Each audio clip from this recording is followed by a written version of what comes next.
केंद्रीय निर्वाचन आयोग के द्वारा एक चिट्ठी जारी की गई है और यह बात बिल्कुल स्पष्ट कर दिया गया है कि इसी साल बिहार विधानसभा चुनाव होने जा रहा है। ये चिट्ठी जो है वो कल जारी की गई और इस पर पवन दीवान का हस्ताक्षर भी है, जो कि अंडर सेक्रेटरी हैं केंद्रीय निर्वाचन आयोग के। कई तरह की बातें इसमें कही गई हैं, बिहार चुनाव को लेकर कई तरह की एहतियात बरतने की बात है और बहुत पॉइंट्स हैं इसमें। हम सभी पॉइंट्स पर डिस्कशन करेंगे, आपसे चर्चा करेंगे, ताकि ये बात आपको बिल्कुल क्लियर हो जाए कि इसी साल बिहार में विधानसभा चुनाव होने जा रहा है। नमस्कार, मेरा नाम उदित आर्यन है और एचएस बिहार देखना आपने शुरू कर दिया है। चलिए शुरुआत करते हैं सबसे पहले पॉइंट से कि निर्वाचन आयोग की चिट्ठी से क्या कंक्लूड किया है। जो पहला पॉइंट है कि अमूमन हर बार बिहार में जो विधानसभा चुनाव होता था वो 5 चरण में होता था, पर इस बार जो चुनाव होने जा रहा है वो 1 या 2 चरण में ही हो जाएगा। जी हाँ, 5 चरण में 5 फेज में चुनाव जो है वो बटा रहता था। बिहार का जो 38 जिला है उन्हें अलग अलग जोन में बांट दिया जाता था और उसी के क्रम में हर बार अलग अलग समय पर वोटिंग होता था और काफी लंबा चलता था ये पूरा प्रक्रिया। तो इस बार 5 चरण में नहीं बल्कि 1 या फिर अधिक से अधिक 2 चरण में ही चुनाव को निपटाने का बात किया जा रहा है। इसके पीछे जो कारण बताया जा रहा है वो कोरोना ही एक कारण है कि आखिरकार कोरोना के चलते बिहार जो है वो काफी ज्यादा अस्त व्यस्त स्थिति में चल रहा है और ऐसे स्थिति में आखिरकार 5 चरण का जो चुनाव होगा और जो उस पर खर्च गिरेगा वो शायद अभी निर्वाचन आयोग झेलने को तैयार नहीं है और इसी के चलते सिर्फ 1 या 2 चरण में ही इस बार का चुनाव निपटाने का बात किया जा रहा है केंद्रीय निर्वाचन आयोग के द्वारा। दूसरा पॉइंट जो है आप देख रहे होंगे अपने स्क्रीन पर, उस पर लिखा है कि आयोग जो है वो सितंबर के बदले अक्टूबर में अधिसूचना जारी कर सकता है।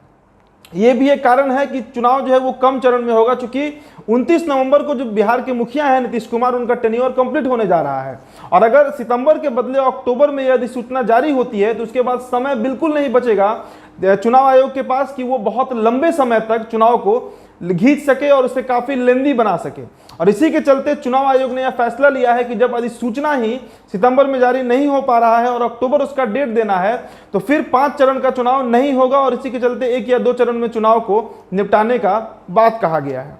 तीसरे पॉइंट पर आते हैं, आप स्क्रीन पर देख रहे होंगे। तीसरे पॉइंट में है कि नामांकन जो है इस बार ऑनलाइन हो सकता है। जी हाँ, जो 243 विधानसभा सीट है बिहार में, हर सीट पर लगभग 15 से 20 कैंडिडेट चुनाव लड़ते हैं। तो ऐसी स्थिति में बहुत बड़ी संख्या हो जाती है उन कंटेंडर्स की, लगभग 3000 के आसपास जो टोटल कैंडिडेट्स हैं वो चुनाव लड़ते हैं और उनका जो चुनाव का जो फॉर्म भरने वो जाते हैं ऑफलाइन, उसमें काफी भारी मात्रा में भीड़ भी जुटती है।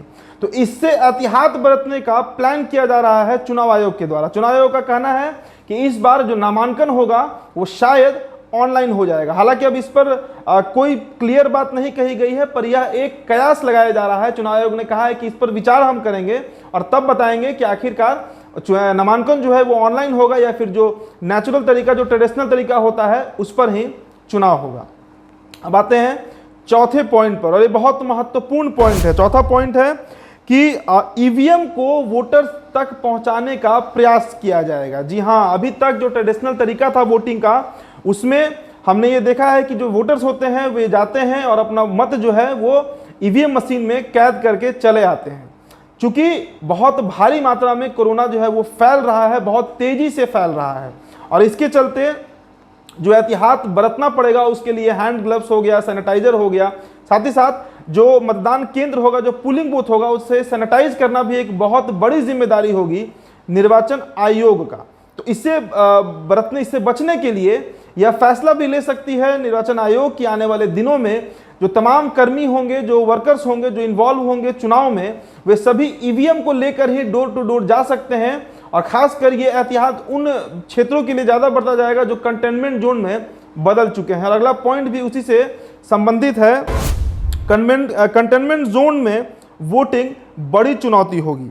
जी हाँ, आपको बताएं कि बिहार में खुद अगर पटना की बात करें तो पटना में कई दर्जनों ऐसे कंटेनमेंट जोन बन चुके हैं जो पूरा एरिया सील हो गया है। खासकर अगर हम गोला रोड की बात करें, खाजपुरा की बात करें, रामकृष्णा नगरी की बात करें, जैसे कई जोन हैं जो काफी ज्यादा कोविड से प्रभावित हो गए हैं। और सिर्फ बिहार की राजधानी ही नहीं बल्कि बिहार के जो कुल 38 जिले हैं इनमें कई सैकड़ों की संख्या में, हजारों की संख्या में कंटेनमेंट जोन आज के समय में बन चुका है। निर्वाचन आयोग का ऐसा मानना है कि नवंबर तक शायद कोरोना बिहार में कंट्रोल हो जाए। ये एक अजम्पशन है, यानी कि ये एक अजम्पशन माना जाए इसे कि आने वाले दिनों में शायद बिहार में नवंबर तक कोरोना जो है वो कंट्रोल हो जाए। पर अगर नहीं होता है और नंबर ऑफ कंटेनमेंट जोन बढ़ जाता है तो इसके लिए बचाव के लिए भी निर्वाचन आयोग के सामने ये एक बड़ी चुनौती होगी और उन क्षेत्रों में खास करके ईवीएम को डोर टू डोर पहुंचाने का प्रयास किया जा सकता है। अगले पॉइंट पर हम आते हैं और ये पॉइंट भी बहुत महत्वपूर्ण है कि चुनाव कर्मी यानी कि वैसे सरकारी लोग जो इस चुनाव में इन्वॉल्व होने जा रहे हैं, जो अपना काम देने जा रहे हैं सरकार के इस चुनाव में, उनको बीमा देने जा रही है सरकार। और वो बीमा जो है उसकी कुल राशि 30 लाख रुपए होगी। साथ ही साथ अगर वो कोविड प्रभावित हो जाते हैं यानी चुनाव के दौरान उनको कोरोना हो जाता है तो उनका कैशलेस इलाज भी किया जाएगा। तो ये एक सौगात होगी उन सभी सरकारी कर्मचारियों के लिए जो अपना सेवा देने जा रहे हैं आने वाले बिहार के विधानसभा चुनाव में। अगर उनकी मृत्यु हो जाती है कोरोना से तो उनके परिवार को 30 लाख रुपए मिल जाएगा और अगर उन्हें कोरोना हो जाता है और बच जाते हैं तो इलाज का जो कुल खर्चा होगा वो पूरी की पूरी खर्च जो है वो सरकार ही देने जा रही है। तो ये तमाम पॉइंट्स हैं जो चुनाव आयोग ने क्लियर किए हैं कल के चिट्ठी में। हालांकि अभी 3 दिन के बाद इस पर फाइनल डिसीजन जो है वो देने जा रहा है निर्वाचन आयोग। वो खबर भी आप तक हम पहुंचाएंगे, पर ये इन पॉइंट्स को ध्यान में रखते हुए ही चुनाव आयोग जो है वो बिहार में चुनाव करवाने जा रहा है। साथ ही साथ जो ईवीएम मशीन का जो वोटिंग होगा वो फिंगर टच नहीं होगा, वो लकड़ी का जो एक छोटा सा डंटी होगा जिसके द्वारा पिन होता है, जिसे टूथपिक कहते हैं, उसके द्वारा ईवीएम को होगा वोटिंग करना होगा। साथ ही साथ जो वहां पर कर्मचारी बैठे होंगे उनके लिए ग्लास लगा होगा और ये सब प्रक्रिया जो है ये निर्वाचन आयोग के अंदर चल रहा है। पर एक बात बिल्कुल स्पष्ट है कि इसी साल बिहार में चुनाव होने जा रहा है। तमाम राजनीतिक पार्टियां इसका विरोध कर रही थी पर निर्वाचन आयोग पर कोई असर नहीं पड़ा और निर्वाचन आयोग ने बिहार के जो चुनाव आयोग है इनसे रिपोर्ट मांगी है और 3 दिन के बाद वो फिर से इस पर एक अधिसूचना जारी करेगा जो खबर आप तक हम पहुंचाएंगे। अगले वीडियो में हम चर्चा करेंगे कि आखिरकार चुनाव आयोग की वो कौन सी मजबूरी है जो बिहार में इस कोरोना के महामारी में भी चुनाव करवाने जा रही है। तब तक के लिए आप अच्छे बिहार के साथ बने रहिएगा, चैनल को सब्सक्राइब कर लीजिएगा। वीडियो अगर आप फेसबुक पर देख रहे हैं तो हमारे पेज को लाइक और फॉलो करिएगा, यूट्यूब पर देख रहे हैं तो चैनल को सब्सक्राइब कर लीजिएगा। धन्यवाद।